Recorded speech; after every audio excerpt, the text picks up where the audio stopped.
Hi friends, ಎಲ್ಲರಿಗೂ ನಮಸ್ಕಾರ. ಸ್ಪರ್ಧಾ ಕರ್ನಾಟಕ ಅಕಾಡೆಮಿ ಶಿವಮೊಗ್ಗಕ್ಕೆ ಪ್ರೀತಿಯ ಸ್ವಾಗತ.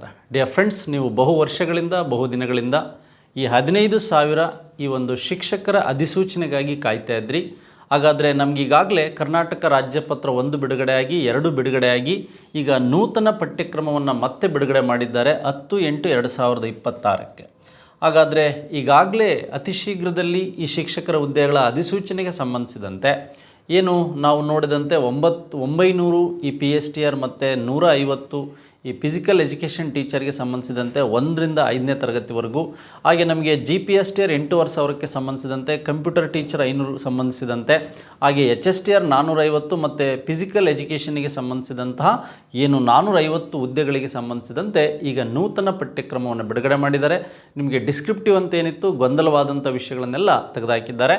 ಹಾಗಾದರೆ ನಮಗೆ ಸ್ಪರ್ಧಾ ಕರ್ನಾಟಕ ಅಕಾಡೆಮಿಯಲ್ಲಿ ಆಫ್ಲೈನ್ ಮತ್ತು ಆನ್ಲೈನ್ ತರಬೇತಿ ಈಗಾಗಲೇ ಸ್ಟಾರ್ಟ್ ಆಗಿದೆ. ನೀವು ಆನ್ಲೈನ್ ತರಬೇತಿಯನ್ನು ಪಡೆಯೋದಾದರೆ ಸ್ಪರ್ಧಾ ಕರ್ನಾಟಕ ಅಂದರೆ ನಿಮ್ಮ ಮೊಬೈಲ್ ಪ್ಲೇಸ್ಟೋರಲ್ಲಿ ಹೋಗಿ ಸ್ಪರ್ಧಾ ಕರ್ನಾಟಕ ಅಕಾಡೆಮಿ ಅಂತ ಟೈಪ್ ಮಾಡಿದರೆ ನಿಮಗೊಂದು ಲೋಗೋ ಓಪನ್ ಆಗುತ್ತೆ. ಈ ಲೋಗೋದಲ್ಲಿ ಸ್ಪರ್ಧಾ ಕರ್ನಾಟಕ ಅಕಾಡೆಮಿಯನ್ನು ಇನ್ಸ್ಟಾಲ್ ಮಾಡಿಕೊಂಡ್ರೆ ಸ್ಟೋರೇಜ್ ಅಥವಾ ಕಂಟೆಂಟಲ್ಲಿ ಹೋದರೆ ನಿಮಗೆ GPSTR, HSTR, PSTRಗೆ ಸಂಬಂಧಿಸಿದಂಥ ಪ್ರತ್ಯೇಕವಾದಂಥ ಆ್ಯಪ್ಗಳು ಬೈ ಮಾಡ್ಬೋದು.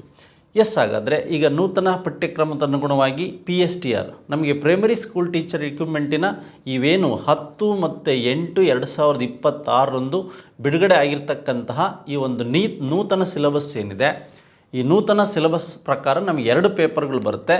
ಈ ಪೇಪರ್ 1 ಮತ್ತು ಪೇಪರ್ 2 ಎರಡೂ ಸಹ MCQs ಆಗಿರುತ್ತೆ ಅನ್ನೋದು ವಿಶೇಷತೆ. ನೋಡಿ, ಇಲ್ಲಿ ಡಿಯರ್ ಫ್ರೆಂಡ್ಸ್ ಕಾಣ್ತಾ ಇದೆ ನಿಮಗೆ ರಾಜ್ಯಪತ್ರದ ಅನ್ವಯ ಅಂತಕ್ಕಂಥದ್ದು ಗೊತ್ತಿದೆ. ನೋಡಿ, ಇಲ್ಲಿ MCQ ಅಂದರೆ ಮಲ್ಟಿಪಲ್ ಚಾಯ್ಸ್ ಕ್ವಶನ್ಸ್ ಏನಿದೆ, ಬಹು ಅಥವಾ ವಸ್ತುನಿಷ್ಠ ಮಾದರಿ ಪ್ರಶ್ನೆಗಳು, ಪತ್ರಿಕೆ 1 ಅಂತಿದೆ PSTRಗೆ. ನಿಮಗೆ ಫಸ್ಟ್ ಕಂಟೆಂಟಲ್ಲಿ ಇಲ್ಲಿ GK ಅಂತಿದೆ, ಜನರಲ್ ನಾಲೆಡ್ಜ್. ನೆಕ್ಸ್ಟ್ ನಿಮಗೆ ಸೆಕೆಂಡ್ ಕಂಟೆಂಟಲ್ಲಿ ಏನಿದೆ, ಚೈಲ್ಡ್ ಆ್ಯಂಡ್ ಡೆವಲಪ್ಮೆಂಟ್ ಪೆಡಗಾಗಿ ಅಂತಿದೆ. ಇದನ್ನು ನಾವು CDP ಅಂತಲೂ ಕರಿತೀವಿ. ಏನಂತ ಕರಿತೀವಿ? CDP ಅಂತ ಕರಿತೀವಿ. ಹಾಗಾದರೆ ಫಸ್ಟ್ ಪೇಪರಲ್ಲಿ ನಿಮಗೆ ಜನರಲ್ ಮೆಂಟಲ್ ಎಬಿಲಿಟಿ ಅಂತಕ್ಕಂಥದ್ದಿದೆ, ಇದು ಗೊತ್ತಿರಬೇಕು. ನೆಕ್ಸ್ಟು ಭಾಷೆಗೆ ಸಂಬಂಧಿಸಿದಂತೆ ಸಾಮಾನ್ಯ ಕನ್ನಡ ಮತ್ತು ಸಾಮಾನ್ಯ ಇಂಗ್ಲೀಷ್ ಅಂತಕ್ಕಂಥದ್ದಿದೆ. ನೋಡಿ, ನಿಮಗೆ ಜನರಲ್ ಕನ್ನಡ ಇರ್ಬೋದು ಮತ್ತು ಜನರಲ್ ಇಂಗ್ಲೀಷ್ ಬಗ್ಗೆನೂ ಸಹ ಇದೆ. ಅದೇ ರೀತಿಯಾಗಿ ವ್ಯಾಲ್ಯೂ ಎಜುಕೇಷನ್, ನಿಮಗೆ ವ್ಯಾಲ್ಯೂ ಎಜುಕೇಷನ್ ಮೌಲ್ಯ ಶಿಕ್ಷಣ ಇದೆ. ನೆಕ್ಸ್ಟು ಹೆಲ್ತ್ ಎಜುಕೇಷನ್ ಬಗ್ಗೆನೂ ಇದೆ. ನಮಗೆ ಆರೋಗ್ಯ ಶಿಕ್ಷಣ ಹೆಲ್ತ್ ಎಜುಕೇಷನ್ ಬಗ್ಗೆ ಇದೆ. ನೆಕ್ಸ್ಟ್ ಅದಾದಮೇಲೆ ನಮಗೆ ಗಣಕಯಂತ್ರ ಸಾಕ್ಷರತೆ, ನಿಮಗೆ ಕಂಪ್ಯೂಟರ್ ಅವೇರ್ನೆಸ್ ಏನಿದೆ ಅಥವಾ ಕಂಪ್ಯೂಟರ್ ಲಿಟ್ರಸಿ ಮೇಲೆ ಪ್ರಶ್ನೆ ಇದೆ. ಟೋಟಲ್ ಭಯಪಡಾಗಿಲ್ಲ. ಲಾಸ್ಟ್ ಟೈಮು 150ಕ್ಕಿತ್ತು, ಈ ಬಾರಿ 100 ಕ್ವಶನ್ಸ್ ಇದೆ. 100 ಕ್ವಶನ್ಸು ಸಹ MCQs ಇರುತ್ತೆ ಅನ್ನೋದು ನೆನಪಿರಲಿ. MCQs ಅಂತ ನೆನಪಿರಲಿ. ಹೆಚ್ಚಿನ ಮಾಹಿತಿಗಾಗಿ ಈ ಕ್ರೈಟೀರಿಯಾಕ್ಕೆ ರಾಜ್ಯಪತ್ರವನ್ನು ವಿವರವಾಗಿ ನೀವು ಓದ್ಕೊಳ್ಳಿ. ಜಸ್ಟ್ ನಾನು ಸಿಲೆಬಸ್ ಮಾತ್ರ ಹೇಳ್ತಾ ಇದ್ದೀನಿ. ಹಾಗಾದರೆ ಪತ್ರಿಕೆ 1 ಗೊತ್ತಾಯಿತು, MCQs ಇರುತ್ತೆ ಅಂತ ಗೊತ್ತಾಯಿತು. ಹಾಗಾದರೆ ಪೇಪರ್ 2ಗೆ ಸಂಬಂಧಿಸಿದಂಥ ವಿಷಯ ನೋಡ್ತಾ ಹೋಗೋಣ. ಯಾವ್ಯಾವ ವಿಷಯಗಳು PSTRಗೆ ಅಂದರೆ ಈ PSTRಗೆ ಇರಬೇಕಾದಂಥ ಪೇಪರ್ 2ನಲ್ಲಿ ನೋಡಿ 100 ಅಂಕಗಳಿರುತ್ತೆ. 100 ಅಂಕಗಳು ಸಹ MCQs ಇರುತ್ತೆ, ಮಲ್ಟಿಪಲ್ ಚಾಯ್ಸ್ ಇರುತ್ತೆ. ಈಗ ಡಿಸ್ಕ್ರಿಪ್ಟಿವ್ ವಿವರಣಾತ್ಮಕವಾಗಿ ಇಲ್ಲ. ನೋಡಿ, ಹಾಗಾದರೆ ಇಲ್ಲಿ ಮ್ಯಾಥ್ಸ್ ಇದೆ ಅಂತಕ್ಕಂಥದ್ದು ಗೊತ್ತಿರಬೇಕು. ನೆಕ್ಸ್ಟು ಎನ್ವೈರ್ನ್ಮೆಂಟ್ ಅಂದರೆ ನಿಮಗೆ ಎನ್ವೈರ್ನ್ಮೆಂಟ್ ಸೈನ್ಸ್, ನಿಮಗೆ ಪರಿಸರ ಅಧ್ಯಯನ ಅಥವಾ ಎಕಾಲಜಿ ಇದೆ ಅಂತಕ್ಕಂಥದ್ದು ಗೊತ್ತಾಗಬೇಕು. ಮತ್ತು ಸಮಾಜ ವಿಜ್ಞಾನ ಸೋಷಿಯಲ್ ಸೈನ್ಸ್ ಇದೆ ಅಂತಕ್ಕಂಥದ್ದು ಗೊತ್ತಾಗಬೇಕು. ನೋಡಿ, ಇಷ್ಟು ಕಂಟೆಂಟ್ಗಳನ್ನು ಈಗ ನಾವು ಸಪ್ರೇಟಾಗಿ ವಿವರಣಾತ್ಮಕವಾಗಿ ಮಾಡ್ತಾಯಿದ್ವಿ. ಗಣಿತ ಮತ್ತು ಪರಿಸರ ಮತ್ತು ಸಮಾಜ ವಿಜ್ಞಾನ ಇದರ ವಿವರವಾದಂತಹ ಸಿಲೆಬಸ್ಸು ನಿಮಗೆ ಅಧಿಸೂಚನೆ ಹೊರಗೆ ಬಿದ್ದ ತಕ್ಷಣ ಗೊತ್ತಾಗುತ್ತೆ. ಈಗ ನಿಮಗೆಲ್ಲ ಗೊಂದಲಗಳು ಕ್ಲಿಯರ್ ಆಯಿತು. ಪೇಪರ್ 1 100 ಕ್ವಶನ್ಸ್ ಇರುತ್ತೆ. ನೆಕ್ಸ್ಟ್ ಅದೇ ರೀತಿಯಾಗಿ ನೀವು ಪೇಪರ್ 2ನಲ್ಲಿ 100 ಕ್ವಶನ್ಸ್ ಇರುತ್ತೆ. ಇದು MCQs ಆಗಿರುತ್ತೆ ಮತ್ತು MCQs ಆಗಿರುತ್ತೆ. 100 ಅಂಕಗಳು 100 ಪ್ರಶ್ನೆಗಳಿರುತ್ತೆ ಅಂತ ಕ್ಲಿಯರ್ ಆಯಿತು. ನೆಕ್ಸ್ಟ್ ಅದೇ ರೀತಿಯಾಗಿ ನಿಮಗೆ ಅತಿ ಹೆಚ್ಚು ಪೋಸ್ಟ್ಗಳಿಗೆ ಸಂಬಂಧಿಸಿದಂತೆ PSTR ಮೆರಿಟ್ ನಿರ್ಧಾರ ಹೇಗಿರುತ್ತೆ ಅಂತ ನೋಡಿ. ಈಗಾಗಲೇ ಲಾಸ್ಟ್ ವಿಡಿಯೋದಲ್ಲಿ ನಾನು ಮಾತಾಡಿದ್ದೀನಿ ಮೆರಿಟ್ ನಿರ್ಧಾರ ಪರ್ಸೆಂಟೇಜ್ಗಳ ಬಗ್ಗೆ. ಈಗ ನಿಮಗೆ ಸ್ಪರ್ಧಾತ್ಮಕ ಪರೀಕ್ಷೆ ಪಡೆದಂಥ ಅಂಕಗಳು ಇಲ್ಲಿ 70% ಇರುತ್ತೆ.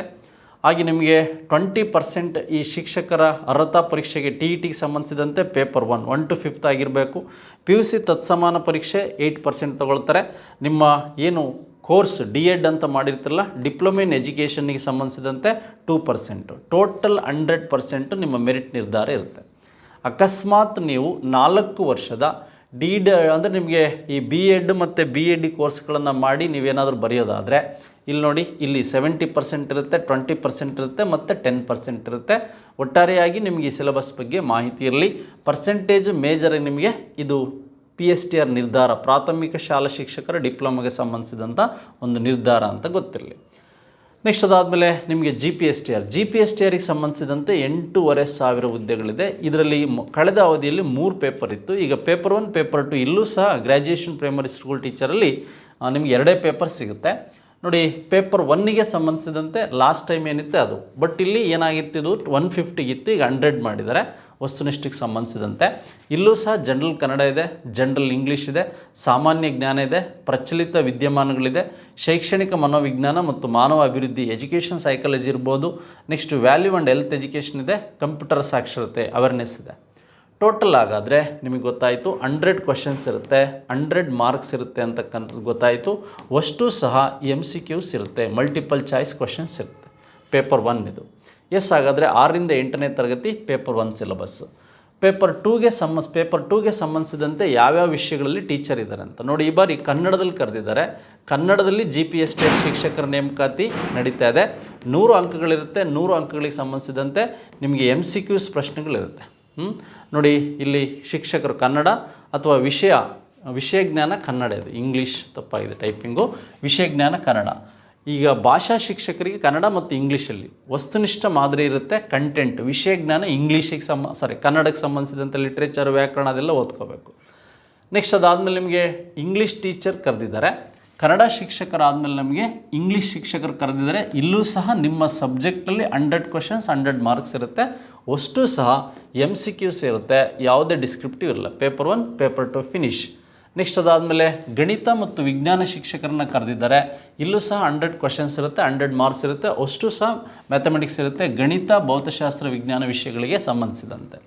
ನೆಕ್ಸ್ಟ್ ಅದಾದಮೇಲೆ ನಿಮಗೆ ಸಮಾಜ ವಿಜ್ಞಾನ ವಿಷಯಗಳನ್ನು ಕರೆದಿದ್ದಾರೆ.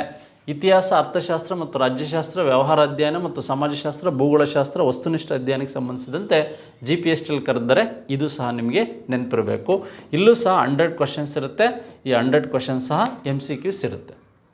ನೆಕ್ಸ್ಟು CBZ ನೋಡಿ, ನಿಮಗೆ CBZ ರಸಾಯನಶಾಸ್ತ್ರ ಮತ್ತು ಜೀವಶಾಸ್ತ್ರಕ್ಕೆ ಸಂಬಂಧಿಸಿದಂತೆ 100 ಅಂಕಗಳಿಗೆ ಸಂಬಂಧಿಸಿದಂತೆ ಪಡೆದಿದ್ದಾರೆ. ಅದಕ್ಕೂ ಸಹ ನಿಮಗೆ 100 ಕ್ವಶನ್ಸ್ ಇರುತ್ತೆ. ಇಲ್ಲಿ ಸಹ MCQs ಕ್ವಶನ್ಸ್ಗಳಿರುತ್ತೆ ಅಂತ ನಿಮಗೆ ಗೊತ್ತಿರಬೇಕು, MCQ ಕ್ವಶನ್ಸ್ಗಳಿರುತ್ತೆ ಅಂತ ಗೊತ್ತಿರಬೇಕು. ನೋಡಿ, ಇಲ್ಲಿ ಮೆರಿಟ್ ನಿರ್ಧಾರ ಏನಿದೆ, ಮೊದಲೆಲ್ಲ ಡಿಫ್ರೆಂಟಾಗಿತ್ತು. ಈಗ ಮೆರಿಟ್ ನಿರ್ಧಾರ ಏನಾಗಿದೆ ಅಂದರೆ CETಯಲ್ಲಿ 70% ಕಾಮನ್ ಆಗಿದೆ. ನೆಕ್ಸ್ಟು ಟೀಚರ್ ಪತ್ರಿಕೆ 2 ನೀವು 6 to 8 ಏನು ಬರೀತಿರಲ್ಲ TET ಅದು 20% ಇದೆ. ಪದವಿ ಡಿಗ್ರಿದು ಗ್ರ್ಯಾಜುಯೇಷನ್ 8% ಇದೆ. 20% ನಿಮ್ಮ BD ಕೋರ್ಸ್ ಇರ್ಬೋದು. ಇದರಲ್ಲಿ 22% ಇದೆ. 2, 8, 20 ಆ್ಯಂಡ್ ದೆನ್ 70 ಅಂತಕ್ಕಂಥದ್ದು. ಟೋಟಲ್ 100% ಈ ಥರದ ಮೆರಿಟ್ ನಿರ್ಧಾರ ಆಗುತ್ತೆ. ನಿಮ್ಮ ಪ್ರಾಥಮಿಕ ಶಿಕ್ಷಕ ಲಾಸ್ಟ್ ವೀಡಿಯೋದಲ್ಲಿ ಡೀಟೇಲ್ಸಾಗಿ ಹೇಳಿದ್ದೀನಿ ಇದು. ಬಟ್ ಈಗ ನ್ಯೂ ಸಿಲೆಬಸ್ ಬಗ್ಗೆ ಅಷ್ಟೇ ನಾನು ಮಾತಾಡ್ತಾ ಇದ್ದೀನಿ. ನೆಕ್ಸ್ಟು ಇದಾದಮೇಲೆ ಪರ್ಸೆಂಟೇಜು ಮತ್ತು ಅದಕ್ಕೆ ಸಂಬಂಧಿಸಿದಂತೆ ಶೇಕಡಾವಾರು ಪರ್ಸೆಂಟೇಜ್ಗಳಾದಮೇಲೆ ನಿಮಗೆ ಇಲ್ಲಿ ಶಿಕ್ಷಕರ ಅರ್ಹತಾ ಪರೀಕ್ಷೆ ಇರ್ಬೋದು. BD 4 ವರ್ಷದ ಕೋರ್ಸ್ಗಳನ್ನು ನೀವು ಮಾಡಿದರೆ BSc ಎಡ್ಡು, BE ಎಡ್ಡು, ಈಗ RIE ಅಂತ ಕರಿತೀವಿ, ರೀಜನಲ್ ಇನ್ಸ್ಟಿಟ್ಯೂಟ್ ಆಫ್ ಎಜುಕೇಷನ್ ಅಂತ ಏನಿದೆ ಮೈಸೂರಲ್ಲಿ, ಅಲ್ಲಿ ಮಾಡಿದರೆ ನಿಮಗೆ ಈ ರೀತಿಯಾದಂಥ ಅಂಶಗಳು ಸಿಗುತ್ತೆ. Next the most important HSTR ಈ ಸಲ ಚೇಂಜ್ ಆಗಿತ್ತು. ಲಾಸ್ಟ್ ಟೈಮ್ ನಮಗೆ ಪೇಪರ್ 1 ಮತ್ತು ಪೇಪರ್ 2 ಎರಡೂ ಸಹ MCQs ಇತ್ತು, ಮತ್ತು ಅದೇ ಥರ ಮಾಡಿದ್ದಾರೆ. HSTR 4,500 ಹುದ್ದೆಗಳಿಗೆ ಪೇಪರ್ 1ನಲ್ಲಿ ಕಾಮನ್ ಆಗಿದೆ, ಯಾವುದು ಚೇಂಜಸ್ ಇಲ್ಲ. ಲಾಸ್ಟ್ ಟೈಮ್ ಏನು 100 ಕ್ವಶನ್ಸು 100 ಮಾರ್ಕ್ಸು ಇತ್ತು, ಅದೇ ರೀತಿಯಾಗಿ ಕನ್ನಡ ಇದೆ, ಇಂಗ್ಲೀಷ್ ಇದೆ, ಸಾಮಾನ್ಯ ಜ್ಞಾನ, ಪ್ರಚಲಿತ ವಿದ್ಯಮಾನ ಇದೆ, ಶೈಕ್ಷಣಿಕ ಮನೋವಿಜ್ಞಾನ, ಮಾನಸಿಕ ಸಾಮರ್ಥ್ಯ, ವ್ಯಾಲ್ಯೂ ಮತ್ತು ಹೆಲ್ತ್ ಎಜುಕೇಷನ್ ಇದೆ, ಮತ್ತು ಕಂಪ್ಯೂಟರ್ ಸಾಕ್ಷರತೆ ಇದೆ. ಈಗ PSTR, GPSTR, HSTRಗೆ ಸೇಮ್ ಪೇಪರ್ 1 ಏನಿದೆ ಅದು ಕಾಮನ್ ಪೇಪರು. ಈಗ ನಿಮಗೆ ಅರ್ಥ ಆಯ್ತಲ್ಲ, ಪೇಪರ್ 1 ಏನಿದೆ ಅದು ಕಾಮನ್ ಪೇಪರು. ಪೇಪರ್ 2ಗೆ ಸಂಬಂಧಿಸಿದಂತೆ ಚೇಂಜಸ್ಗಳಾಗ್ತಾ ಹೋಗಿದೆ. ಹಾಗಾದರೆ ನಿಮಗೆ HSTRಲ್ಲಿ ನಿಮಗೆ 100 ಅಂಕದ ಪ್ರಶ್ನೆಗಳನ್ನು ಪೇಪರ್ 2ನಲ್ಲಿರುತ್ತೆ. ಕನ್ನಡ ಶಿಕ್ಷಕರಿಗೆ ಸಂಬಂಧಿಸಿದಂತೆ ಹುದ್ದೆಗಳು ಖಾಲಿ ಇದೆ, ನೀವು ಕನ್ನಡ ಲಿಟ್ರೇಚರ್ನ ಓದಬೇಕು. ಹಾಗೆ ಇಂಗ್ಲೀಷ್ ಎಜುಕೇಷನಿಗೆ ಸಂಬಂಧಿಸಿದಂಥ ಹುದ್ದೆಗಳು ಖಾಲಿ ಇದೆ ಅಂತಕ್ಕಂಥದ್ದು, ಭಾಷಾ ಜ್ಞಾನಕ್ಕೆ ಸಂಬಂಧಿಸಿದಂಥ ಒಂದು ಇಂಗ್ಲೀಷ್ ಏನಿದೆ, ಇಂಗ್ಲೀಷಿಗೆ ಸಂಬಂಧಿಸಿದಂತೆ ಗೊತ್ತಿರಬೇಕು.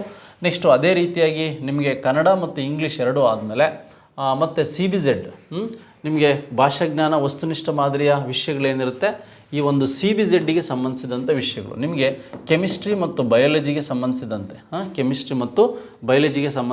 ವಿಷಯಗಳನ್ನು ನೀವು ಕೆಮಿಸ್ಟ್ರಿ ಮತ್ತು ಬಯಾಲಜಿಗೆ ಸಂಬಂಧಿಸಿದಂಥ ವಿಷಯ ಜ್ಞಾನವನ್ನು ನಾವಿಲ್ಲಿ ನೋಡ್ಬೋದು.